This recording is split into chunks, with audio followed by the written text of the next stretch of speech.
ouvintes do Wine About It, eu sou a Maíra. E eu sou a Bruna. E hoje nós vamos falar sobre livros com mais de um gênero? Como Que assim? negócio é esse? Que não vivemos numa sociedade cisnormativa. O terceiro gênero do livro. Ai, socorro! A pessoa começa causando, né? Vamos logo discutir. O que é gênero? Antes da gente começar a causar, né? Vamos falar que a gente tá aqui no nosso episódio 72. Estamos começando nossa 6ª temporada do Wine, meu Deus do céu.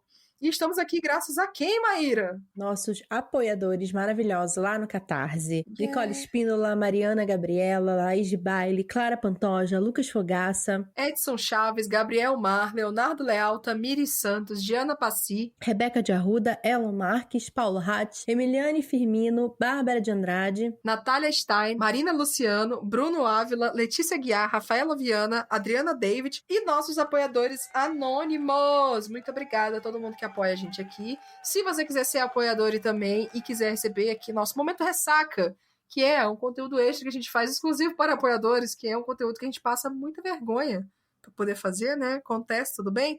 Onde que a pessoa vai, Maíra? Ela vai no catarse.me/wineaboutit. Lá vocês também podem ajudar a gente a escolher quais vão ser os livros que a gente vai ler nessa temporada. Teve, inclusive, para essa temporada, a seleção de vocês dos livros que a gente vai ler. Então, muito obrigada a todo mundo que apoia a gente. E quem quiser apoiar, é só dar uma olhadinha lá. Yes! Se você for menor de 18 anos, Maíra, Não você não é, no caso, né? Se você estiver no último grupo de vacinação contra o Covid. Inclusive, hoje minha irmã mais nova faz 18 anos, inclusive. Olha! Eu estou me sentindo uma senhora idosa. E então, se você é maior de 18 anos, não beba. Menor, tá? amiga. Menor. Se você for maior também, pense antes de beber. Exato.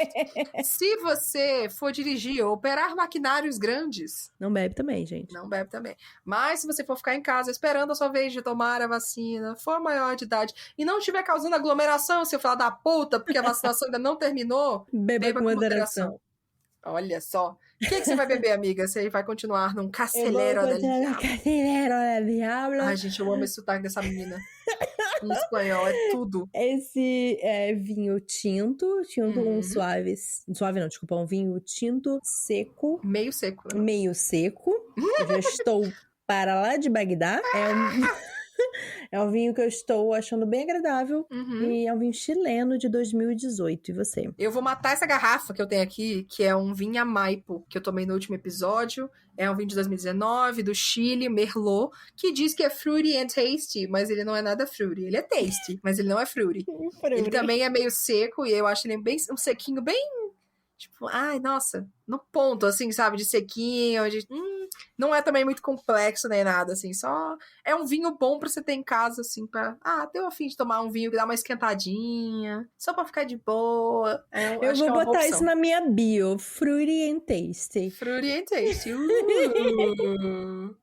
Bom, vamos ao tema, né, do nossa conversa hoje. A gente zoou falando do terceiro gênero aí dos livros e tal, né? Os livros que não se encaixam necessariamente num gênero específico, mas às vezes tem mais de um gênero ou se encaixam num subgênero. Porque tem livros que a gente lê que a hora que a gente vai contar pra alguém a gente consegue explicar completamente a história, mas a gente não consegue encontrar necessariamente um gênero pra encaixar, né? Então... O episódio de hoje é para falar sobre esses livros que cruzam os gêneros literários. Vamos definir gênero literário de acordo com a Wikipédia? Vamos! Vamos lá. Gênero literário é uma categoria de composição literária. A classificação das obras literárias podem ser feitas de acordo com critérios semânticos, sintáticos, fonológicos, formais, contextuais e outros. As distinções entre gêneros e categorias são flexíveis, muitas vezes subgrupos. Basicamente, o gênero é você juntar, assim, esse livro tem essa característica, esse livro tem essa característica, esse livro tem essa característica. Então, tudo isso aqui vamos chamar de ficção científica. Tudo isso aqui vamos chamar de fantasia. Tudo isso aqui vamos chamar de romance. É basicamente isso, tá, gente? Essa é a definição. Eu achei que a Wikipédia ia entrar no coisa do Seu Madruga falar feio, forte e formal. Porque... Eu só não lembro disso, não sabe? Que o Seu Madruga, ele fala, um homem precisa ser feio, forte e formal. Não é essa a caracterização do gênero, Não, sabe? não é essa, no caso. Não é. Quando a gente leu aqui nosso primeiro livro, né, do Wine About It, a gente leu uma coisa absolutamente fantástica do Hank Green. E aí rolou essa dúvida, tipo, qual o gênero desse livro, né? É ficção científica? É um contemporâneo com comentário social? E acho que a conclusão é um pouco dos dois, né? E aí como é que a gente coloca isso numa estante por gênero? Então, porque se você parar a pensar em, tipo, livrarias, sejam físicas ou online, você vai procurar por um livro por gênero, né? E aí vai ter isso, você vai ter, às vezes, literatura nacional. Aí eu amo. Literatura estrangeira. Eu falei, caralho, Sim. bicho, literatura estrangeira. É, sei lá, 70% do mercado hoje em dia. Sim, Porra, você botar literatura estrangeira, você tá lascando com a vida da pessoa, né?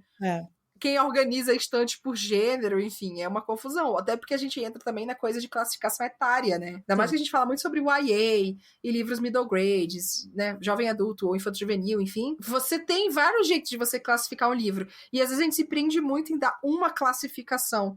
Então esse do Hank, se você for, tipo, não, eu vou ser bem técnica. Ele seria uma ficção científica, porque ele pega elementos de tecnologia que são muito importantes para a história. Você tem ali uma raça alienígena. Exato, uma invasão alienígena ali, né? Enfim, tem toda uma coisa tecnológica e tal. Não precisa ser tecnológico, não precisa ser sempre robozinho, nem super coisas e tal. Mas você tem um pezinho ali de tecnologia e relação com outros mundos. Sim. Então seria uma ficção científica. E por mais que isso seja o centro da história, você tem uma crítica social foda. Né? O livro gira em torno de uma crítica social foda. E o livro, ele é todo sobre, tipo, o agora. E, na verdade, não é sobre esses elementos alienígenas que aparecem. É muito sobre como a gente reage a esses elementos nas redes sociais. E como a gente se comunica. E polarização e política, Sim. né? Então, tipo... É uma crítica social foda. É toda uma coisa sobre a relação da gente com... Até com a questão, tipo, de influência, de usar a internet... E o que é viral, o que é, o que não é, e como que se constrói e se destrói coisas muito rápido na internet. Sim. Então, aí tem toda uma coisa também de mercado. Eu acho que é legal a gente falar disso de gênero também, porque você pega assim, se você pegar esse livro e você jogar ele, tipo, ele é ficção científica. E aí você coloca ele junto com, sei lá, Asimov, Ursula Le Guin, Octavia Butler, não sei o que, não quer dizer que ele seja menos em comparação a isso, mas vai ter gente do público de ficção científica, que a gente já conhece como é no mercado brasileiro, que vai olhar e falar, mas isso aqui é livro de adolescente e tal. Apesar de que os personagens não são adolescentes, eles são adultos, né? Começo de vida jovens adultos, né? Jovens adultos, literalmente. Só que você vai ter uma, tipo, mas não era isso aqui que eu tava esperando de uma ficção científica. Sim. Então a gente vai vendo como essa construção do que é o gênero do livro, falando singularmente, é muito relativa. Sim. Então, eu acho que isso tem uma coisa de classificar o livro em vários jeitos de, tipo, precisa classificar para realmente ir para bibliotecas, para as livrarias, etc. Você tem uma classificação da editora na hora de vender o livro, né? Tem livros que não são tecnicamente YA, mas que são vendidos em selos de livros YA, né, jovem adultos, que são vendidos assim dessa forma para poder pegar esse público que já se entende como público desse tipo de livro, dessa faixa etária, que tem interesse nessa classificação, né? Então, eu acho que é muito mais complexo, assim, classificar o gênero. É bem complexo, Não, e às vezes existe a porteira, né, de tipo, quão ficção científica isso é? Sabe, isso é ficção científica o suficiente para entrar no gênero ficção científica? Para entrar numa competição do Nebula, por exemplo? Os leão de chácara. Eu gosto de falar leão de chácara. Exato, quem é o dono da porteira, né? Ai, tipo, quanto que o seu livro ele é suficientemente daquele gênero para ser considerado daquele gênero, né? E a gente acaba, por conta disso, também tendo essas outras vertentes aí. Uma coisa que acontece bastante, principalmente observando o mercado dos Estados Unidos, que é o mercado que a gente mais importa, o subgênero romance fantástico, né? E aí, quando você mistura romance e fantasia, ou você tem um livro de fantasia que a coisa principal é o romance, acontece muito que isso é jogado pro jovem adulto. Isso é muito doido, né? Porque o que se espera do jovem adulto, por muitos anos, é que sempre houvesse um romance. Né? A gente já sabia que se eu pegar um jovem adulto vai ter um romance. Hoje em dia já não é mais assim. Um romance romântico. Já vai ter ou uma pessoa que conhece outra, elas vão se apaixonar durante essa história. E aí outros temas podem ser abordados enquanto está acontecendo, mas isso sempre vai ser a linha principal da história. E aí, por conta disso, acredita-se então que fantasia, já que no jovem adulto existe muito isso, livros de fantasia com romance, né? Já que é mais um gênero do YA, que sempre vai ter um romance. Então, os livros de fantasia são livros de fantasia com romance. E aí, quando você pega um adulto de fantasia, que a principal coisa é o romance, eles ficam, não, isso talvez seja para o público YA. E não necessariamente é, né? E aí, acontece toda uma questão de, parece que o marketing não está conversando com a realidade, né? A gente tem muito a questão dos livros da Sarah Jamais, que a princípio, quando foram publicados, eles tinham um direcionamento muito grande para o público jovem e adulto, e são livros adultos. São livros adultos, não a Trono de Vidro, mas essa série do Acotar são livros adultos, não são livros jovem adultos. E aí você tem, tipo, livros que tem sexo explícito do lado ali, sendo vendido como jovem adulto. Socorro! Livro que fala pau, que fala enfiou seu pau em mim, entendeu? Socorro! Tá nesse... Então, aí que é a questão do mercado, né? Porque aí eu acho que essa questão mercadológica, seja do mercado aqui no Brasil, quanto lá fora, nos Estados Unidos e em outros países, isso pesa muito hoje em dia pra classificação. E eu acho que o pessoal, sei lá, de academia deve ficar puto com isso aí. Galera de academia, de estudos literários, deve ficar putaço com um negócio desse. Porque é isso, você pegar assim, bom, temos aqui uma autora que já vende para um público jovem adulto, que é o quê? Exato. Tem 18 a 22 anos, galera que já tá ali com o seu dinheiro, que tem uma prioridade em gastar com livros, que já leu aquela série. Então, demorou aqui uns anos, esse público continua interessado neste gênero. Ele já é muito fã de fantasia, já é fã dessa autora, então não vamos vender como adulto para ele ser colocado na estante separada disso. Vamos colocar como jovem adulto para poder ele ficar do lado da outra série e a pessoa que for lá na livraria comprar os dois juntos. Sim. Porque é isso, né? É uma coisa de tipo, vamos vender isso aqui junto um com o outro para poder puxar.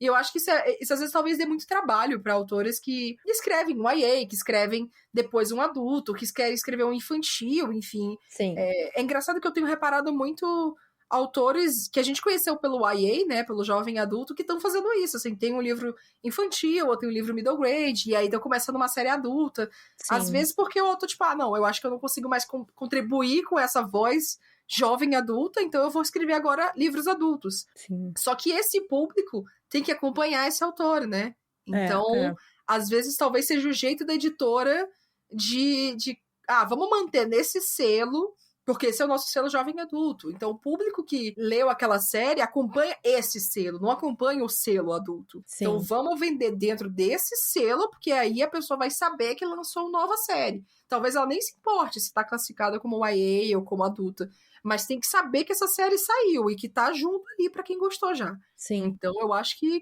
é um processo complicado, assim. Você fica assim, você vai no quê? No mercado? Ou você vai nas questões técnicas? Sim. Não, porque é um desafio do marketing, mas assim, eu acho que esse caso aí é um caso muito claro, assim, de que, tipo, você tá querendo continuar a vender pro mesmo público, sendo que esse livro não é pra esse público. Já é pra um público adulto e tal. Existe toda uma coisa também rolando lá fora de que os livros do YA estão sendo escritos pra adultos e não pra jovens, Sim. Mas eu acho que isso é todo um outro papo que a gente pode ter. Mas eu acho que também isso faz parte do preconceito com o romance também. Porque leitores de fantasia nem sempre aceitam livros de fantasia romântico. E é muito mais fácil autores de romance aceitarem livros de romance com fantasia. Essa troca. Eu acho que essa coisa que você falou, né? Tipo, tem pessoas que são fãs de um gênero que são muito mais fáceis de estar aceitado que o outro. Eu acho que tem meio que e a gente sabe, né? Tem gêneros que são mais abertos pra poder, tipo, chama isso aqui de não sei o quê, foda-se. Chama isso aí tudo de romance. Ou chama isso aí tudo de contemporâneo. E tem uns que já são fechadinhos, né? Então eu acho que muitas vezes a alta fantasia é super fechado. A ficção científica, o thriller, às vezes até o terror em si, eu acho que talvez tenha muita atenção. Não, isso aqui não é horror, isso aqui é terror. isso aqui é gore, isso aqui é não sei o quê. Então, e talvez, não sei se é por uma questão de ter muitos subgêneros em alguns gêneros, né, a gente sabe que tem isso, ou se é uma coisa do público, né, que se constrói, porque a gente pode ter a construção do gênero, que é, questões técnicas. Então, uma ficção científica tem que ter tal elemento. E a gente tem a construção do fandom, né? Das pessoas que gostam daquele gênero, o público, e tudo isso cai dentro do mercado. Então, é engraçado porque eu vejo muito isso, assim, conversando com a Flávia Gazi, que já tem um episódio com ela aqui, gente, ela é ótima, maravilhosa. E ela fala muito sobre narrativa, né? Sobre imaginário, sobre construção de tudo isso. Aprendi muito com ela, por sinal. E vê-la falando sobre o que é fantasia, o que é ficção científica. Eu lembro que ela comentou em uma das aulas do curso de narrativa dela, que já deve estar rolando aí, se você quiser saber, como, por exemplo, Star Wars. Star Wars é o quê? Fantasia. Fantasia. Só que a no galera... espaço. Fantasia no espaço. Só que a galera vai encher a boca pra falar, é ficção científica, porque tem piu. E gênero, e raças alienígenas, não sei o quê. Mas quando ela explica o que é fantasia tecnicamente, você fica, cara, é uma fantasia no espaço. Só que você fala isso pra galera. Fala isso pra galera que é fantasia. Tipo, não, é óbvio que é ficção científica. Sim. Então, é interessante demais ver isso. E lógico que vai ser vendido como uma ficção científica. Porque você tem que ter toda uma coisa do público de Star Wars, que é um público que acompanha desde o episódio 3, do episódio 4, e aí cresceu com Star Wars até hoje. Tem toda uma questão de você conseguir vender isso para esse público, materiais de promoção, merchandising, etc, etc. Então, quando ela falou, eu fiquei assim, caralho, é verdade. Nossa, legal isso. Uma coisa também de quem tá escrevendo. Tipo, eu li agora toda a primeira era de Mistborn. E o primeiro e o segundo livro, ele tem muito romance. Ah, é? Ele tem muito romance da protagonista, que é uma adolescente, se apaixonando por um cara que é um nobre, e ela tem que, tipo, fingir que é uma nobre, ela tá, tipo, é uma espiã, e ela gosta dele, só que, tipo, eles estão tentando derrubar todo o sistema, e os nobres também, e ela fica, tipo, dividida. Só que, como foi escrito por um homem, isso é fantasia. Nunca vai chamar. Não, e não os homens, como o Brandon Sanderson, que Exato. escreve há muitos anos. É só fantasia. Se fosse uma mulher contando a mesma história, eu ia falar que era jovem adulto YA, porque é uma menina de 17 anos vivendo isso. Louco, né? E aí você vê, não é uma questão técnica. Hoje em dia é muito mais do mercado do que outra coisa. De pra quem você vai vender o livro. E assim, tá errado? Em certos pontos tá muito errado. Mas eu entendo essa mentalidade, tipo, eu preciso vender esse livro. Só que eu acho que cai nisso que você falou da Sarah Jamais, sabe? Tipo, você vai vender isso pra esse público? Não é pra você vender pra esse público, sabe? Você entra em questões, tipo, de... Se você começa a criar isso de livros adultos, você vendidos para adolescentes, e aí você não tem ali uma classificação, uma indicação, esse aqui é um livro adulto, isso pode foder a vida de outros autores, sabe? Isso pode complicar muito a vida de outros autores pra colocar livro em biblioteca, em livro em escola, enfim, um monte de coisa, assim. Então eu acho que tem que ser feito com muito mais cuidado isso. E eu acho que essa questão né, quem escreveu também, isso pesa muito, isso é ridículo. Então, isso é muito foda, sabe? Porque é isso, tipo, é como se a escrita feita de fantasia, principalmente feita por pessoas que não são homens cis, são sempre consideradas literatura de nicho, sabe? É o nicho YA. Nunca é tipo, é só mais um livro de fantasia, sabe? Não, sempre é tipo a literatura feita para mulheres. Ou a literatura feita tipo, literatura queer. Entendeu? Não é só mais um livro adulto de fantasia. Aqui tem romance também, mas tem uma construção de mundo. Então, tanto que existe essa discussão se Mistborn é um livro jovem adulto ou não. Porque é isso, tipo, tem dois protagonistas. Um protagonista que tem 38 anos e a outra protagonista que tem 17. Nossa. E ela que carrega toda a trilogia, né? E ela vai crescendo. Você acha que ele tem características de um YA, assim, em termos de, tipo, desenvolvimento da personagem, conflitos? Sim, porque é a visão dela, sabe? É a visão dela nisso tudo, assim. Ela é aquilo que a gente vê em vários ways. Tipo, é a menina que é extraordinária, que ela tem, tipo, um poder além do normal. E ela vai estar, tipo, ali sendo a heroína dessa revolução. Sabe? Você já ouviu isso antes? Gente, será que eu já vi isso? Nossa, eu nunca vi um livro assim, que novo! Pois é, Uau! então, exatamente. Tipo, é super bem escrito e tudo mais, mas sabe, eu fico Gente. me questionando muito de por que que o Brandon Sanderson é muito mais validado como fantasia do que outros Aham. livros YA, que falam assim, ah, só mais um livro YA. Ó, vou trazer uma curiosidade aqui. Entrei no Goodreads para poder ver como que classifica os gêneros do livro. Isso é uma coisa interessante, tá, gente? Os gêneros no Goodreads, quando você entra na parte do livro, eles são dados de acordo com as prateleiras que as pessoas colocam os livros. Então, assim, tantas pessoas colocaram fantasia. Então, vamos botar aqui, ó. Tantos usuários classificam como fantasia. Então, assim, o livro tem 25 mil usuários que classificam como fantasia, 2 mil como ficção. Aí tem fantasia high fantasy, que seria alta fantasia. Epic fantasy, que teria fantasia épica. Os dois estão 1.200 mais ou menos. Aí tem 902, que classificam como adulto. Depois 850 como mágico. E tem 631 que classificam como jovem adulto. Esse livro tem 453 mil avaliações. E aí você tem só, tipo, essa galera. Olha a comparação. Você coloca, tipo, fantasia, 25 mil pessoas. Uhum, Jovem adulto, 600. exatamente. Por quê, né? Engraçado.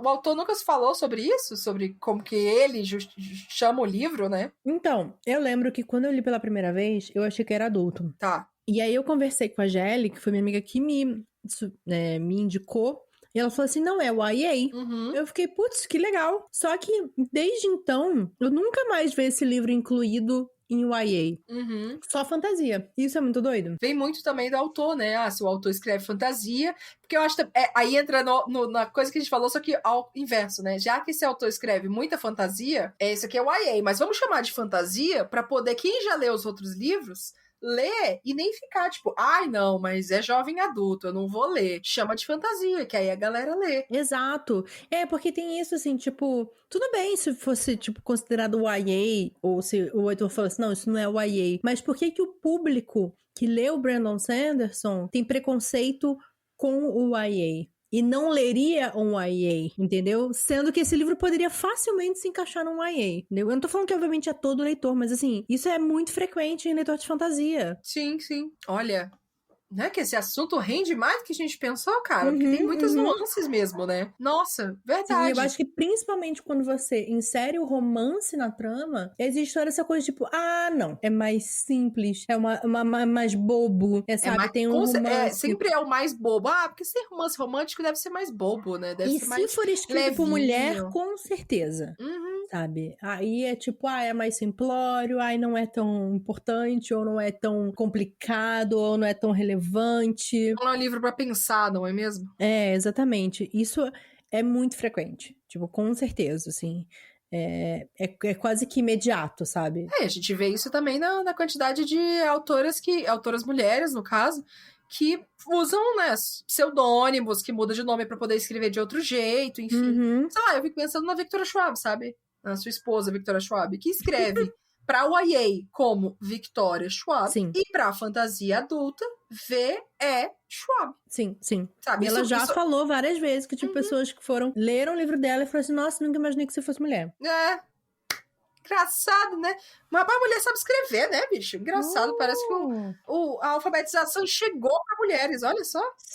Rapaz, não sabia. Cara. E é engraçado que a gente pensa como... Eu acho muito engraçado, eu lembro quando eu era mais nova, né, e comecei o hábito de ler, não sei o quê. E sempre tem, né, os pais, assim, tipo, porque você lê muito, né, você deve ser muito inteligente. Nossa, ler deve te fazer uma pessoa muito inteligente, muito conhecimento de mundo, não sei o quê. Meus avós, assim, a tia, não sei o quê, sempre falam assim, porque a Bruna lê muito, deve ser muito inteligente, não sei o quê. E eu fico assim, nossa, será que todo mundo ouvia isso? E a pessoa não faz ideia que o mercado editorial, apesar de ser com muita coisa, muitas discussões boas, muitas nuances, etc., é muito atrasado. Em muitas e muitas discussões. A gente já falou aqui outra vez, como a gente pensa até assim, estando mais dentro do mercado jovem adulto, do mercado YA, as conversas e as discussões e as coisas estão assim, ano-luz à frente de muito livro adulto. Hoje em dia a gente talvez, sei lá, veja autores que vêm do YA escrevendo pro adulto e trazendo essas discussões pro adulto, e aí faz uma movimentação maior, mas muitas questões estão tipo... Livros adultos estão, sei lá, em crise de meia-idade. Sim. E o AI tá falando sobre construção de gênero como construção social, sabe? Sim, sim. Acaba que sendo, tipo, quando você vê as mesmas carinhas que estão ali há muito tempo, elas continuam escrevendo sobre as mesmas coisas, né? E aí você tem uma Anne K. Jemisin, que, cara, puta que pariu, a mulher é muito inteligente a forma como ela constrói a fantasia dela, a ficção científica dela, sabe? Então, é isso, você tem que trazer aquilo que eu não digo nem de fora, porque a mulher já é super premiada e tal, né? Mas é isso, assim, ela só tá trazendo algo que não é mais do mesmo. Sim. Né? Ela tá trazendo essa visão diferente, essa visão que é única dela, sabe? E que a gente precisa mais ver e que no AE a gente vê muito mais do que na ficção adulta. Sim. Não, e você vai ver que, como você falou, né? Você falou sobre como vai ter a ficção de literatura de nicho, né? Vai ser muito fácil a pessoa chegar e colocar a própria N.K. Jemisin e outros autores como literatura feminina, literatura queer, literatura negra, literatura indígena. E colocar isso como assim, esse é o tipo de livro pra esse tipo de pessoa. Porque é isso que acontece, as pessoas veem, tipo, literatura indígena. Então, pra você, a pessoa ler, você tem que querer estudar literatura indígena, né? Você querer entender e tudo mais. Ou você precisa ser indígena, porque senão você não pode ler. Literatura para a mulher, literatura feminina. Você tem que ser mulher, porque senão você não vai se interessar por isso aqui, né? Porque não, é women's lit, né? Não vai fazer sentido nenhum. Literatura queer. Se você não for gay, você não tem que ler nada com arco-íris. Porque se você ler coisa com arco-íris, cuidado, que você pode virar, vai viu? Vai dar ruim. É contagioso. Cuidado. Presta atenção, viu? Cuidado com isso aí. Muita bandeirinha, assim, e tal, muitas cores. A capa muito colorida. Capa muito colorida. Pra você ver, sabe? São ideias idiotas quando a gente fala assim, porque a gente sabe que até os ouvintes que não ouvem a gente vão ficar assim, tipo, kkkk, mas pior que é verdade, sabe? É assim, é mudar a cor de capa de um livro, porque se for de tal cor, pode ser que pessoas não consigam comprar e ter esse livro em casa. Sim, a gente ainda tá nesse nível, né? Ainda, sabe? Esse nível tá longe de passar, porque essa é a realidade. E aí você pensa, não tem esse negócio de, porque você lê muito, você deve ser muito inteligente. Não, porque se você for ler o Olavo de Carvalho, você é burro pra caralho, no caso. Se você for ler livros de negócio com palavrão no meio, provavelmente você é burro pra caralho também, porque você vai ficar lendo as merdas lá que os homens brancos ricos de São Paulo ficam falando. Isso não vai te deixar rico não, filho. Com certeza isso não vai deixar uma pessoa não branca, periférica, trans, o que for, rica em 2 segundos, como foi pra esse cara que tinha lá 1 milhão quando ele nasceu. Não é assim. Então a gente sabe que essa discussão é muito mais complexa, o buraco é muito mais lá embaixo. Mas vamos pra pausa antes da gente ver esse buraco lá embaixo? Vamos se hidratar, pausar e a gente continua. Ai, meu vinho tá acabando, tô triste. Vamos lá. Agora no nosso intervalo aqui, vamos falar um pouco sobre livros que lemos e recomendamos, ou livros que a gente está muito animado pelo lançamento, ou leia, etc. Diquinhas para vocês deixarem no radar. Vou falar de 2 aqui. Um que vai lançar em agosto, tá? Se chama Nós Somos a Cidade, da Anne K. Jemisin. Será que a gente consegue um pulo desse livro? Já estou em negociações. Eu acho que você ia gostar, Bru, porque assim, ele é um livro doido, tá? Eu vou avisar pra vocês que o começo você fica, meu anjo, o que está acontecendo? Mas assim, segura firme, acredita que uma hora você vai entender tudo que tá acontecendo, porque ele realmente assim, começa a premissa que a cidade de Nova York, ela tem almas que são divididas entre os bairros, tá? Então, como se cada bairro, por exemplo, o Bronx, o Brooklyn, Manhattan, todos eles tivessem uma alma e essa alma fosse personificada numa pessoa. Então, quem que é o Bronx? Quem que é Brooklyn? Nossa, isso é muito legal, porque tem muita essa divisão cultural, assim, de bairros. Exato. Em grandes cidades, em geral. Quem que é Queens? Então, assim, tipo, por exemplo, Queens é caracterizado por essa coleção de pessoas imigrantes, pessoas que criam essa familiaridade com todo mundo que tá chegando. Então, Queens é representado por uma mulher indiana que ela não tem nem os papéis de green card, nem nada. Ela tá ilegal lá e ela trabalha com coisas de matemática e tal. Então, ela tá tentando... Ela tem um trabalho onde ela é super mal paga e ela tá tentando, tipo, eu não posso perder meu emprego porque eu preciso da documentação para poder ser legal nessa terra. Bronx é uma mulher indígena mais velha, de 50 anos, que trabalha com arte. O Brooklyn, ele é uma uma mulher negra que é ex-rapper, que ela, tipo, na adolescência dela, ela fazia rap. Então, assim, tipo, o Manhattan é um latino, tipo, sério. Aí tem New Jersey, tipo, é uma branca republicana. New Jersey nem devia estar nesse rolê, Klaus. Exato, tipo, é uma branca republicana. E existe exatamente essa coisa, tipo... New Jersey não é Nova York! Por que New Jersey não se conecta com a gente? Por que New Jersey sempre vota vermelho não, azul, sei lá qual que é. Vermelho. Vermelho. Por que eles não conseguem se conectar? Tipo, é muito inteligente. E aí tem toda essa coisa de que toda vez que nasce uma cidade, no sentido de ela ter tanto essa coisa de ter essa alma, existe uma outra força que vem impedir esse nascimento. Então, todas essas faces da cidade têm que enfrentar essa força que quer impedir que a cidade nasça. É muito incrível. Legal, velho. Esse é um conceito muito interessante. Você tá entendendo? Não, isso pode ser muito aplicado em várias cidades, Exato. né? Essa ideia da construção. Inclusive, temos o personagem chamado São Paulo que está lá pra ajudar. E São Paulo fuma. Tá? Óbvio. Que a quantidade fumante dessa desgraça dessa cidade. Não, porque ele precisa da fumaça e do ar poluído. Sério. Pra poder sobreviver. Pra sobreviver. Gente, Socorro. Sério. É muito interessante, é muito inteligente. Tipo, o livro ele começa bem confuso, porque ele começa numa batalha que ele é quase uma batalha conceitual, sabe? De tipo, o cara tá jogando uma quadra e um parque em cima dessa outra entidade. E você, tipo, o que tá acontecendo? Mas logo em seguida ele começa, então, a apresentar essas personalidades e você vai entendendo mais.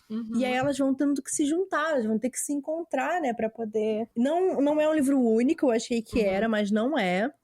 Eu acho que é uma série, não sei se é uma duologia, mas ele não termina nesse primeiro livro. Mas ele é um dos livros mais, sei lá, diferentes que eu já li, inteligente, sabe? Porque dá pra gente pensar facilmente aqui em São Paulo, sabe? Quem seria Perdizes? Quem seria ali... Santa Cecília, sabe? Vai ser tipo... Você consegue imaginar quem seria essa pessoa nesse bairro? Quem que é, tipo, Santo Amara? Tipo, uma pessoa rica, branca, entendeu? Você consegue pensar ZL... ZN, sabe? Você consegue pensar tudo. Você consegue... Centro. Quem seria essa pessoa personificando essa cultura? Nossa, isso funciona muito aqui, bairro a bairro, assim. Porque São Paulo tem muitas essas separações, assim, de bairros. Que foi uma coisa incentivada aqui. Então você pensa, tipo, o público, quem é centro, quem é, tipo, Higienópolis, quem é Zona Norte... ZL, você tem, tipo, a galera mais, a Anália Franco é uma coisa, mas você vai pra Itaquera... já é outra coisa. Nossa, funciona demais. Será que a série vai ser assim? Tipo, outros livros ela vai pegar outras cidades? Não. Continua ainda a questão de Nova York. Ainda beleza. É sobre Nova York. Nossa, mas a NKJ você deveria fazer um negócio desse, né? Ia ser loucura. É muito interessante. Aí vem Tóquio e São Paulo aparecem na história. É muito interessante. É muito inteligente. Tipo... Eu acho que você vai curtir. É uma pira muito doida. A escrita dela é bem doida também. Mas eu acho que, tipo, quando eu terminei... Eu ainda tô pensando nesse livro, sabe? Já faz um tempo que eu terminei. Então eu acho que isso é uma parada muito maneira. Amei! E o outro que eu ia indicar, qual que era? Obviamente, eu não canso de falar desse livro. Please Come to Brazil. Black Sun, de Rebecca Roanhorse. É um livro de fantasia da Rebecca Roanhorse, autora indígena da América do Norte, e ela criou um universo de fantasia caso o nosso continente não tivesse sido invadido pelos colonizadores. O grande sonho da minha vida. E, gente, esses personagens e esse livro e o que tá acontecendo, vai acontecer um eclipse, nesse eclipse vai dar uma merda, e aí, tipo, eu tô doida pro próximo, inclusive já vai sair a capa do próximo, eu tô doida pra ver. E sério, eu não vou morrer bem se esse livro não for lançado no Brasil, tá? Eu vou fazer a minha missão pra esse livro ser lançado no Brasil, assim como eu fiz o Enzyme Matt Ritchie. Pode marcar aí minhas palavras. Mundinho Rebecca Roanhorse BR já está sendo construído. E tu? Eu tenho, talvez 2 aqui, porque um eu não sei o quanto ele vai estar disponível, porque eu recebi recentemente os livros da editora Escureceu, dos projetos da editora que foram lançados, que foram financiados pelo Catarse. Eu não sei se vão fazer a lojinha.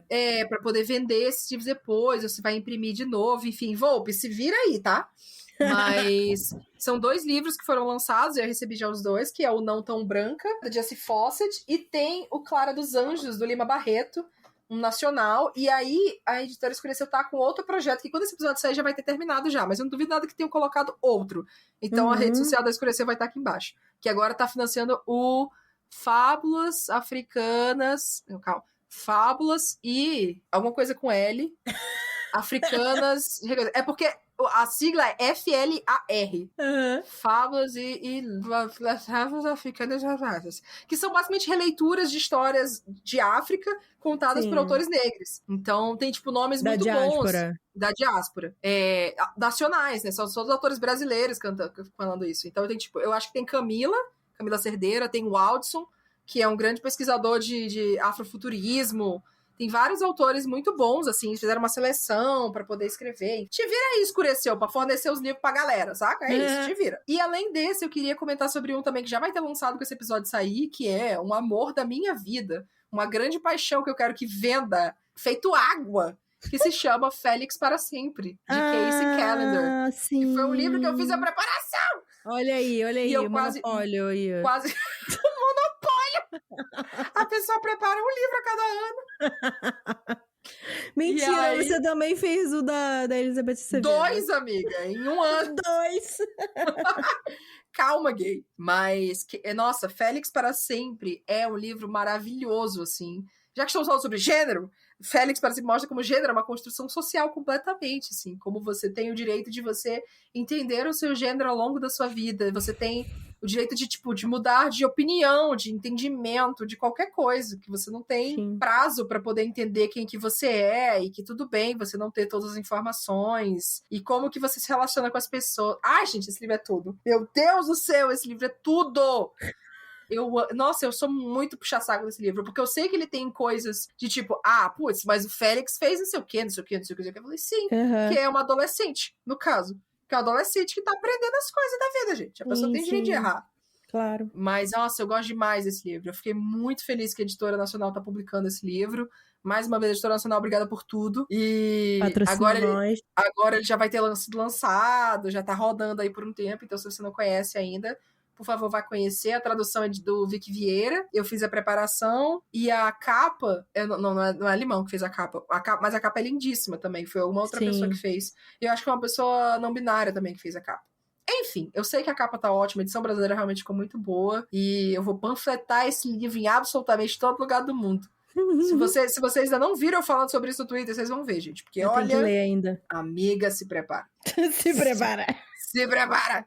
Se prepare! Seus amigos! Se prepara! Eu só consigo imaginar o Scar fazendo a boca assim, na voltinha. A voltinha. É isso, vamos voltar pro episódio? Vamos voltar. Voltando pro episódio, depois dessas nossas longas dicas aqui, porque, né, tem livro que a gente não consegue falar pouco. E aí, amiga, seu vinho tá ficando melhor com o tempo? Olha... Eu já estou alcoolizada, né? Então, assim, eu acho que ele tá bem gostoso. Ele é um vinho meio fortinho aqui. Fortinho, é? Quantos % tem esse bichinho aqui? Deixa eu ver. 13,5. Ó, aqui tem 12. Esse aqui é animado. Animado. Esse aqui tem 12. Ai, as gays, né? Povo animado. Bom, mas lembra que a gente tá meio ferrujada, né, amiga? Tamo. A gente descansou demais. A gente descansou demais o cacete. Eu não tô descansando o suficiente nunca na minha vida. Mas o nosso fígado acalmou, descansou e tal, né? Fizemos todo um período de abstinência. Mentira, abstinência nada, porque eu continuei tomando Sim, eu também. Mas não desse jeito, né? Não na garrafa num dia. Mas enfim. Vamos lá. Vamos voltar. Uma coisa que eu queria falar é que, né, a gente conversou sobre toda essa coisa que o mercado coloca, né, em cima dos livros e tal. Então ele meio que já encaixa essas coisas de classificação de qual livro. E aí, às vezes, a gente vai ler o livro e a gente fala o que que foi esse encaixe aqui que colocaram, né? E teve uma coisa que quando eu li, eu fiquei bem noiada com a forma como ele tinha sido vendido, que foi o Meninas Selvagens. Que, inclusive, na capa dele tinha escrito terror feminista. Primeiro que assim, eu não sei qual que o que tem de, tipo, feminista, além do fato de que, tipo, todas as pessoas que cercam a história se consideram mulheres, né?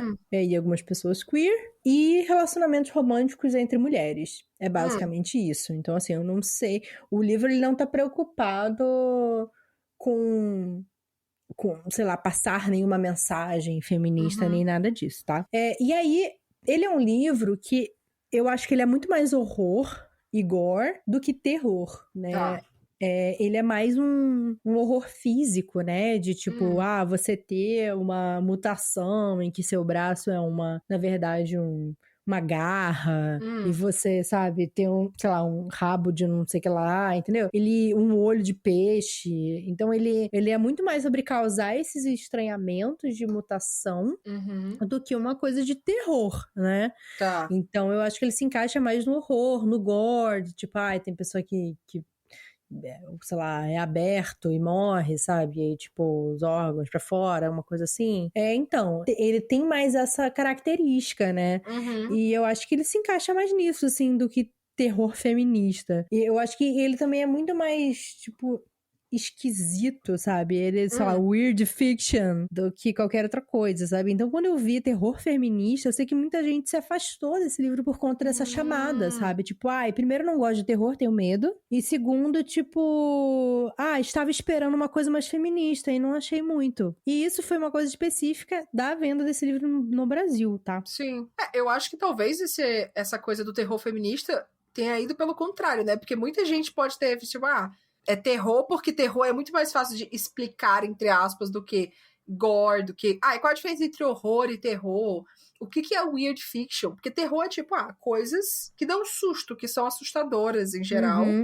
E aí o feminista é o famoso tipo, tem mulheres, é escrito por uma mulher, então eu vou chamar de feminista. Sim. E aí, porque a gente teve, né, tipo, distopias feministas. Isso foi toda uma ondazinha que rolou. Que veio, tipo, pegaram onda no conto da Aya, e aí teve, né, Horas Vermelhas, teve aquele A Terra das Mulheres. O Poder. Então, aí tiveram toda a coisa da, tipo, distopia feminista. Só que o que era esse feminista, né? E a gente até quando discutiu Horas Vermelhas, a gente falou assim, ok, tem discussões aqui, né, mas assim, você tá ignorando a vivência de outras mulheres aqui, você não tá considerando, sei lá, mulheres não brancas, mulheres em situação financeira prejudicada, assim, pessoas trans que tenham útero, enfim, questões reprodutivas que envolvendo homens também e tal. Então, o que é esse feminista? É só porque, tipo, são histórias escritas por mulheres, protagonizadas por mulheres, mas acaba que cai tudo em feminismo branco cis. Sim, E não aí? deixa de ser também o feminismo, né? Então, assim, até caberia, mas porque esses livros aí que você falou, eles estão tendo um discurso. O livro da Rory, que é o Meninas Selvagens, ele não tá tendo nenhum discurso. Ele não tem nada, assim, Não, tipo... ele não tem esse propósito, sabe? Então, talvez chamaram de feministas porque é uma mulher escrevendo com uma personagem mulher que queria pegar embalo nessa coisa, tipo, se você leu distopia feminista, leia este terror feminista. Sim, Será total. que foi uma vibe dessa, assim? Cara, possivelmente, assim. Porque talvez tenha gente... Porque eu fico pensando muito que é foda, porque quando a gente tá dentro do mercado, a gente fica olhando essas coisas. Mas o público geral cagou, assim, pra, tipo, o que é isso, o que não é. Então, sei lá, você viu o conto da Aya. Você viu a série. Se você viu a série, você vai gostar desse livro, que é uma distopia feminista, que é o que o conto da Aya é. Então, se você gostou de ler esse livro, que é uma distopia feminista, leia este terror feminista, que são, tipo, livros de terror onde mulheres não só se fodem. Então, às vezes eu fico pensando, tipo, qual é a linha de pensamento pra poder tentar pegar essa galera que já não tá dentro de quem sempre lê e vai ficar questionando, será que é terror, será que é gore, será que não sei o quê. É só a galera, tipo, vamos pegar embalo em alguma série que saiu, em alguma plataforma de stream, e um livro usou esse termo, distopia feminista. Vamos puxar aqui, vamos pra terror, né? Mulheres também leem terror. E aí, sabe? Porque às vezes é isso que vai fazer a pessoa se animar pra poder pegar. Mas é foda, realmente, né? Se não é um terror e não é feminista também, não. você fica assim, tá, então, pra que eu vou ler? Eu acho que pra mim o Meninas Selvagens, muita gente gostou quando leu, ficou tipo, nossa, esse livro, ele é muito louco, mas ele é muito bom. Só que se você chegar pra mim e falar, é um terror feminista, na minha cabeça, a primeira coisa que eu vou pensar vai ser, é um livro de feminismo branco, né? Porque chama essas coisas, não sei o que é feminista, utopia feminista, terror feminista, apesar de feminismo branco. Não vou ler não, depois eu leio. Depois eu leio e eu nunca vou ler. Então, é complexo isso. Teve algum que você leu que tava categorizado em um gênero e aí a hora que você leu, você falou assim, tipo, não, nada a ver? Você Amiga, tem um que eu fiquei assim, será se eu não vi o suficiente sobre esse livro pra saber que ele seria por esse caminho? Porque eu tenho essas, né? Eu vejo, tipo, eu quero ler esse livro. Mas eu sei alguma coisa sobre ele? Não, eu vou ler. Tipo, alguém leu, gostou. Eu vi alguém comentando. É de tal autor. Beleza, vou ler. Que é o One Last Stop, da Casey McQuiston, né? Que eu li agora. E é assim, li o Vermelho, Branco e Sangue Azul, que é o outro livro da autora. Gostei muito. Nossa, bonitinho, fofinho, né? Show. As putaria também, no meio, é legal e tal. E aí vamos pro One Last Stop, que é esse livro que vai sair ano que vem, pela seguinte, se eu não me engano. Acho que ficou pro ano que vem, né? Sim. E aí, beleza, contemporâneo, fofinho. E aí eu fiquei assim, pera, é ficção científica essa porra? Calma, o que tá acontecendo aqui? Então, assim, ele tem elementos... Foi muito a vibe que eu senti com uma coisa absolutamente fantástica. Tipo, o livro não é sobre a coisa do... dá pra falar? Isso é no começo do livro, gente, não é spoiler. Deixa eu ver se na sinopse... Na sinopse não fala porra nenhuma. A Girl Lost in Time. É isso mesmo. Não, ele fala aqui na sinopse, então tá tudo bem. Então tem essa menina que é a August, que ela encontra com uma outra menina no metrô, que é a Jane. E aí, tipo, ela encontra com essa menina só no metrô. E ela sempre tá no metrô. E ela fica, engraçado, né? Essa pessoa tá sempre no metrô e tal, não sei o quê. Por meio de atrações e conversas e etc., elas vão conversando e tudo mais, elas descobrem que a Jane tá meio que perdida no tempo, que ela cresceu em 1970 e ela tá presa no metrô. Ela tá presa no tempo naquele lugar ali do metrô. E é isso, ela tá parada. De 1970 ela foi pra 2020, sei lá, quando ela tá passando a história. E é isso, elas vão tentar descobrir o que aconteceu, por que ela tá presa ali, porque ela não lembra de nada da vida dela de antes.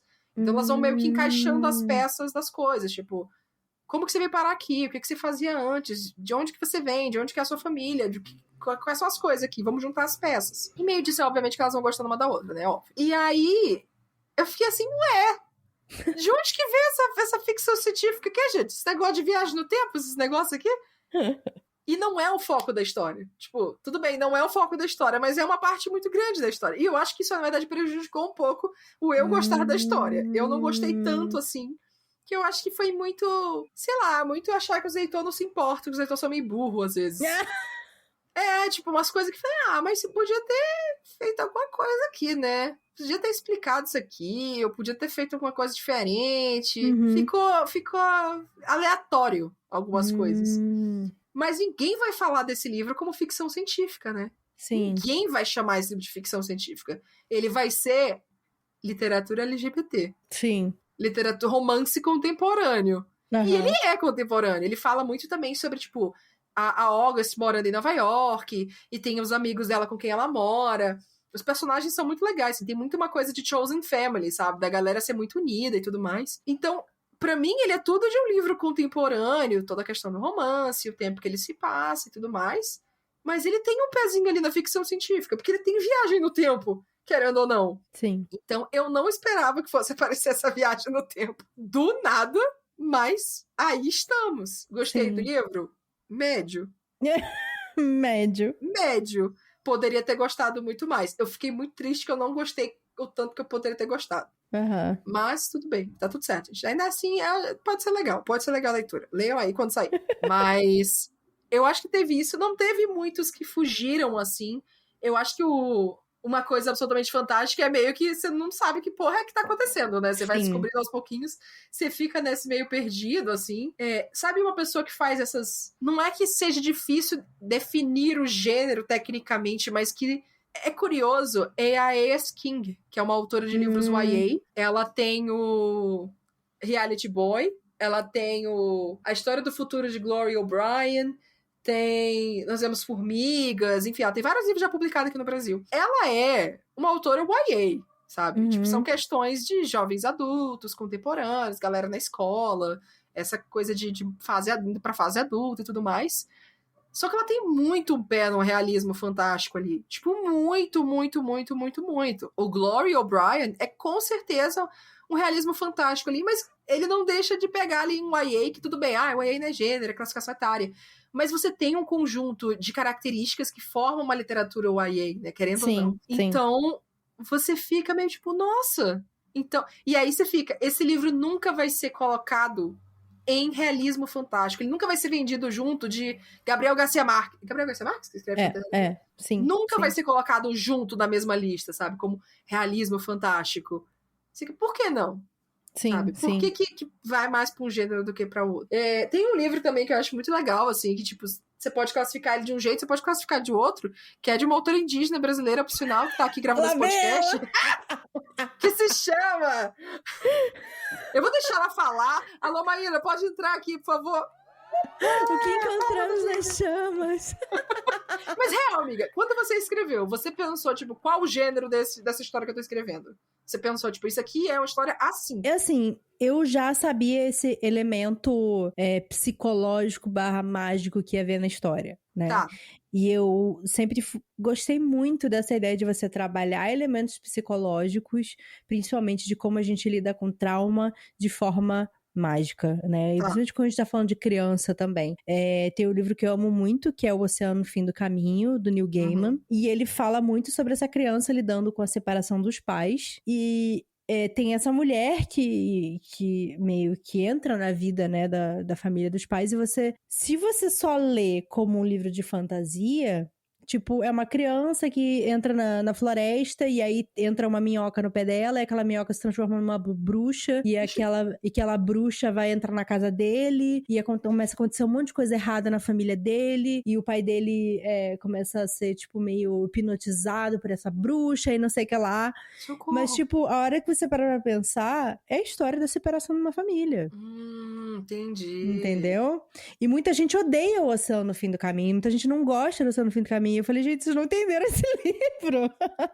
Porque ele é tão delicado de falar de forma mágica sobre um trauma de uma criança, né? Entendi. E ele fala que tem, tipo, no fim da rua dele, por isso chama Oceano no Fim do Caminho, tem meio que um lago. E aí ele mergulha nesse lago e é onde ele consegue meio que ter forças e conseguir curar essa coisa da família dele, se livrar e nananã. Então, é como se fosse um oceano, né? Então, assim, ele é todo cheio de subtextos que são lindos e são muito fortes. E quando eu criei essa imagem na minha cabeça de que essa pessoa que estivesse fazendo isso com essa criança, na verdade, não ia ser visto como uma pessoa, e sim como um monstro, porque a criança vê aquilo como uma coisa monstruosa, né? Que a princípio pode parecer uma coisa legal, pode parecer um amigo, e uma aí depois... aventura até, né? Um monstro, nossa, um monstro, uau. E aí depois ele vai se transformando numa coisa monstruosa que machuca ela, o leitor vai entendendo, eita, não era bem isso que eu imaginava que estava falando dessa história,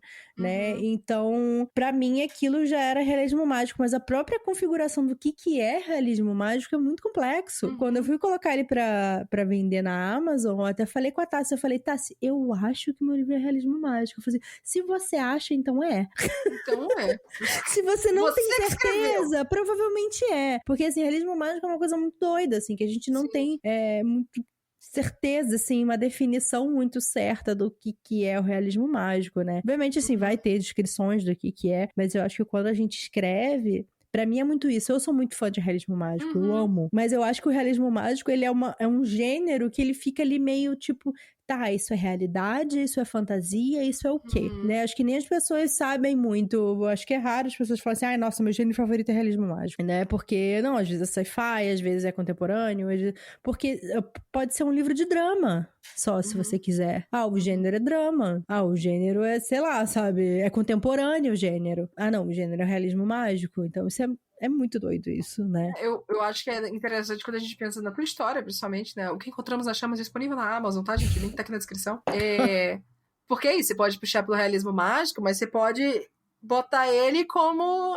ele é um drama psicológico, assim. Porque, ok, tem um elemento fantástico ali, mas o foco é a questão do trauma, é a questão do que essa menina tá passando e tudo mais. Pode ser um drama, porque você vai ficando mais tensa com essa criação desse monstro, você vai evoluindo e tudo mais. Mas isso não exclui o elemento mágico, não. Mas às vezes cada percepção da pessoa vai ser assim, o que eu achei mais importante na história foi tal elemento. Então, por ser isso mais importante, eu classifico como tal coisa. Sim. Por isso que eu acho que talvez autores tenham que ficar livres pra poder realmente classificar como quiser, né? Porque se você for esperar a reação, cada pessoa vai ter de um jeito. É complexo mesmo. Tipo, mas nada daquilo que ela tá contando é real. Então, aquilo, tipo, não é realmente algo mágico. É só algo que ela está percebendo na cabeça dela. Não tem um sistema de magia estruturado, não sei o que. Tipo, mas será que isso importa mesmo pra poder chamar como realismo mágico? Será que não é só... Enfim. Tem outro livro que eu amo, que é O Chamado do Monstro, que depois, quando ele foi traduzido de novo aqui no Brasil, ficou 7 minutos pra meia-noite. Acho que é isso. É isso, né? Virou filme e tal. Se chama Monster Calls. Ele é um dos meus livros favoritos também de realismo mágico, que é a história de uma criança que a mãe dele tá com câncer. E aí, todo dia, faltando 7 minutos pra meia-noite, esse monstro, que ele é, tipo, imenso, ele é do tamanho de uma casa, ele aparece na janela dele. E aí o monstro fala, e aí, você vai me contar uma história? Ele fala, não vou contar, e não sei o quê. E aí, ele, então eu vou destruir não sei o que lá, sabe? Então ele é obrigado a enfrentar esse monstro, que é lidar com isso que está acontecendo com ele. Olha só. Eu nunca soube do que era essa história. Esse livro é lindo, lindo. Eu não consigo, tipo... Ele é maravilhoso. Eu tenho a versão ilustrada aqui em inglês, se quiser, onde eu te empresto. Eu quero. Ele é um livro profundo, fora pra caralho, assim. E é isso, assim. É você usar uma coisa que não é literal pra falar de uma coisa que, tipo, é muito real. Querendo ou não, isso é a grande técnica, né? Você contar uma história sem contar a história necessariamente. Você deixar que a pessoa...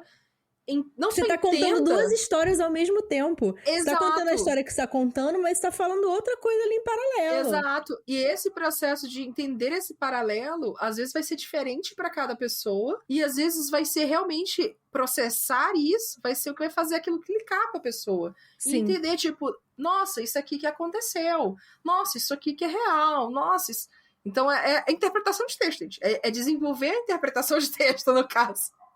Não, mas é muito legal isso. Eu amo essas dinâmicas, inclusive voltando a uma coisa absolutamente fantástica. É isso, sabe? Ele tá falando de invasão alienígena, mas ele tá falando de a forma como a gente se comunica, de polarização política. Pra mim né? é isso, sabe? A história é isso, é a polarização, é essa questão da relação com a internet, o entretenimento inconsequente, independente de qualquer coisa, a relação com fama, com sim. viralidade, com influência, tudo é isso, sabe? Pra mim o livro é sobre isso. Sim. Ainda mais assim, conhecendo o Henk, a trajetória dele, tipo, nossa, dá pra ver muito que ele tava se coçando pra escrever uma história sobre isso. Tanto que ele já passou.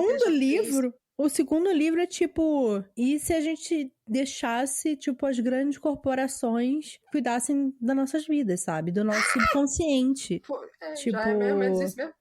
Exato, sabe? É esse comentário social que ele tá fazendo. E ele tá usando a ideia da invasão alienígena pra falar sobre isso. Isso é muito legal, sabe? Isso é muito interessante.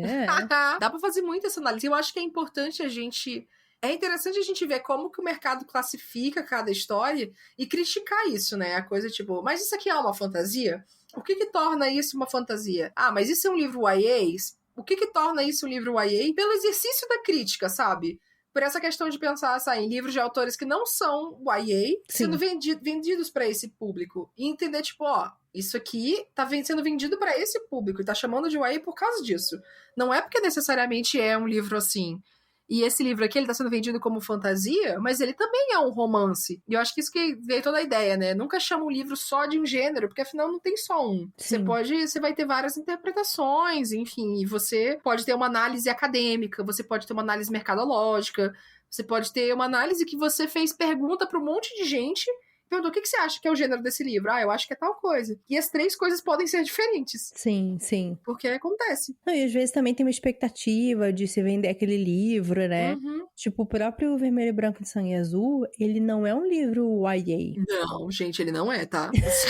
Tem boquete, gente, pelo amor de Deus. Gente, não é um livro YA, tá? Não deem pra um adolescente de 14 anos e tal, assim. Segura um pouquinho aí, tá? Ele tem várias cenas de sexo explícito. Sim. Mas eu acho que existe toda uma forma como ele é vendida, que é não só aqui no Brasil, tá? Lá fora também. Apesar de lá fora ele tá, assim, tipo, categorizado como adulto, né? Ele nem entra na lista, por exemplo, de YA. Mas, assim, essas capas dos livros da Casey, sabe? Essas capas é para um público jovem. Porque querendo ou não, a gente tem toda coisa que o público, a literatura jovem adulta, e a gente fala, vamos lá, 14 até 18 anos, que seria o YA, que seria o jovem adulto, mais ou menos. Quem lê esses livros, boa parte, eu vou dizer boa parte, gente, eu estou chutando aí 40%, se 50% que seja, não é jovem adulto. Sim. Tipo, Maíra tem seus 30 e cacetada anos aqui, eu também já tô chegando nos 30, e a maioria das pessoas que a gente conhece, que tá aí nessa faixa de 20 e tantos pra 30, que são leitores de YA, Sim. sabe? Que são leitores fervorosos, sabe? Eu, quando comecei meu canal, já não tinha mais 18 anos, eu já tinha 20 e poucos. Exato. Comecei a ler o YA nisso também, porque tem muita gente que vai ler esse gênero porque não leu isso na época que gostaria de ter lido. Então, não, por vários motivos, de tipo, ler livros com personagens de diferentes vivências e etc. Então, eu acho que a gente encontra muitas coisas na literatura YA que a gente não encontra na adulta, por exemplo, né? Sim, toda uma diversidade de gênero mesmo, de histórias, né? Não, e até as discussões, as causas sociais e causas de qualquer coisa, qualquer questão, assim, para poder a gente conversar. E às vezes a conversa no livro vai ser uma e a gente vai trazer para o nosso ciclo de amizade de pessoas de 30 anos e vai ser diferente. Mas foi instigado por aquela literatura feita para jovens. Por isso que às vezes eu olho assim, eu fico assim, nossa, cara, será que essa galera que 14, 15, 16, 17 tá lendo esses livros e tendo essas discussões agora? Porque se tiver, porra, ainda bem, sabe? Ainda bem real, assim. Mas então eu acho que essa coisa de como que o livro é vendido no mercado realmente complicado. Porque você tem uma questão de estratégia, você tem uma questão de pegar, assim, livros YA nem sempre são lidos por pessoas jovens. Nem sempre quem acompanha... A gente fala muito sobre jovem ou adulto. Quem nos acompanha não são necessariamente pessoas nessa faixa etária, são pessoas mais velhas. São pessoas de 25 a 30 anos, de 30 a 35 anos, mas que consomem isso. Como que vai, né? Como que a gente vai vender tem que vender para essas pessoas. Sim. Só que ao mesmo tempo... tem mexido até no texto, né? De que, tipo... Porque as pessoas leem o YA e reclamam que os personagens são muito imaturos e não tem não sei o quê. Ou seja, se comportam como adolescentes. E aí existe uma busca de, tipo, não, então, esses personagens não podem agir de forma adolescente. Eles têm que agir de forma mais madura e não sei o que lá. Então, assim, o YA, ele tá passando a não ser escrito para pessoas adolescentes. E sim para os adultos que consomem o YA. Isso é uma merda também, né? Isso é um grande problema, porque a gente entra na coisa, tipo... Gente, tem uma coisa que poderia ser escrita que chama NA, que é o New Adult, né? O novo adulto, que morreu no churrasco, esse gênero. Infelizmente morreu. Mas era isso, sabe? Ele iria suprir esse público totalmente. Assassinado por... Como é que é o nome dela? Holly Hoover. Mas às vezes você pensa também, assim, tipo, as editoras vão lançar jovem adulto aqui, livros para 14, 15, não sei o que. Como que essas pessoas vão ter acesso a esse livro? Principalmente escolas. Sim. Né? Ou os pais têm que comprar, etc. Porque não é uma galera que tem dinheiro. Não recebe mesada. Ou nada do tipo. Então, assim, esses livros não vão chegar em escola falando sobre questões raciais. Não vão chegar em escola falando sobre literatura LGBTQ+. 2 garotos se beijando, vai chegar numa escola? Eles vão adotar esse livro numa escola? Não vai, sabe? Então a realidade brasileira é tipo, a gente tem que vender esse livro, e a gente tem que lembrar que quem vai comprar esse livro provavelmente é gente que já tem dinheiro pra poder comprar, que vai ser pessoas que já estão trabalhando. Oficialmente, vão ser pessoas acima de 18 anos. Sim. E talvez esse livro já não seja mais para elas naquele momento. Então, tudo isso é complexo, sabe? Eu acho que esse que é foda, por isso que a gente não pode se ater à definição só do mercado, nem só a definição acadêmica, nem nada. Sim. Mas eu acho que o mercado precisa ser muito mais atento, assim, como que chama essas coisas para não ir nesse limite, né? Tipo, você começar a influenciar que a literatura para jovens adultos, para adolescentes principalmente, não está sendo escrita para adolescentes porque não são eles que estão comprando os livros. Sim. Então não é a mesma coisa, gente. Então tem alguma coisa errada aí. Exato. É bem complexo, assim. Eu acho que, ao mesmo tempo que é uma ferramenta boa pra gente, tipo, eu gosto desse gênero. Eu vou atrás disso aqui porque tá falando que é esse gênero, fica mais fácil de você encontrar, né, numa livraria, etc. Mas ao mesmo tempo, existem essas Nuances. Essas nuances e também essas, tipo, escolhas que são escolhas baseadas também em toda a estrutura que a gente tem Exato.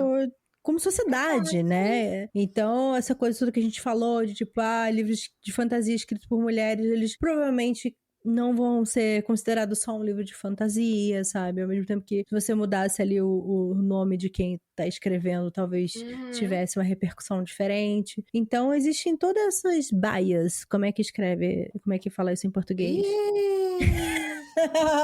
Bias, bias, essas tendências, né? Esses vieses, polarizações. Isso, exatamente. Isso entra também na questão de literatura de nicho, né? Que você comentou. Eu fiquei pensando disso. E literatura LGBTQIA+. Mas é só porque só tem um personagem gay. Porque não tem nenhuma coisa sobre, tipo, movimento, sobre questões não sei o quê. Mas tem um personagem que tá falando sobre, sei lá, a relação desse personagem com os pais, por outro motivo que seja. Não, mas tem gay, literatura LGBTQIA+. Acabou. Não, mas daí, tipo, ele não foi nem escrito por uma pessoa LGBT, aí vale. Não, já vale. Se foi escrito por uma pessoa LGBT, mas não tem, tipo, falando que é isso, ou não tem um romance pra mostrar. Já era, bandeirinha já foi, pronto. Não, porque eu também me pergunto muito sobre isso, assim, sabe? Se for um livro escrito por uma pessoa LGBT que não tá falando sobre nenhum desses temas da história, aí não ainda vai ser chamado de LGBTQIA+, provavelmente, porque aí vai ser assim, ao mesmo tempo vai ter gente que vai tentar vender junto com isso, e ao mesmo tempo o livro vai ser rejeitado por uma boa parte, porque a gente sabe que a sociedade é LGBTQIA-fóbica, por ele ser isso. Então a pessoa nunca vai dar chance pra esse livro, porque ele vai estar lá como LGBTQIA+. Acabou, sabe? Acabou. O livro é isso. E aí entra na coisa de você definir a coisa por uma coisa só, né? A gente... Sim. Essa definição não funciona para pessoas nem livros. Será que meu livro é gay o suficiente pra entrar numa lista, sabe? Livros LGBTQIA+, sabe? É o suficiente? Tem gente que vai questionar se é indígena o suficiente, né, amiga? Já teve, né, amiga? Podemos falar isso agora no momento ressaca que vamos entrar. Ai, gente, eu amo que o livro escrito por uma mulher indígena, que tem uma personagem indígena, que fala sobre os costumes indígenas, sobre a ancestralidade indígena, não é indígena o suficiente. Não é. Bom, essa discussão é muito longa, tá, gente? Mas, assim, questionem isso, assim, questionem sobre os gêneros dos livros que vocês estão lendo. Se é um gênero, se são vários gêneros, são subgêneros, se são qualquer coisa.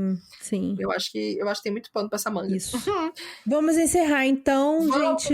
Muito obrigada a todo mundo que ficou ouvindo a gente aqui por esse episódio foi um pouco mais compridinho, hein? Não, amiga, pior que não, assim, tá dentro da nossa média, ó, 1h15. Passou de 1 hora.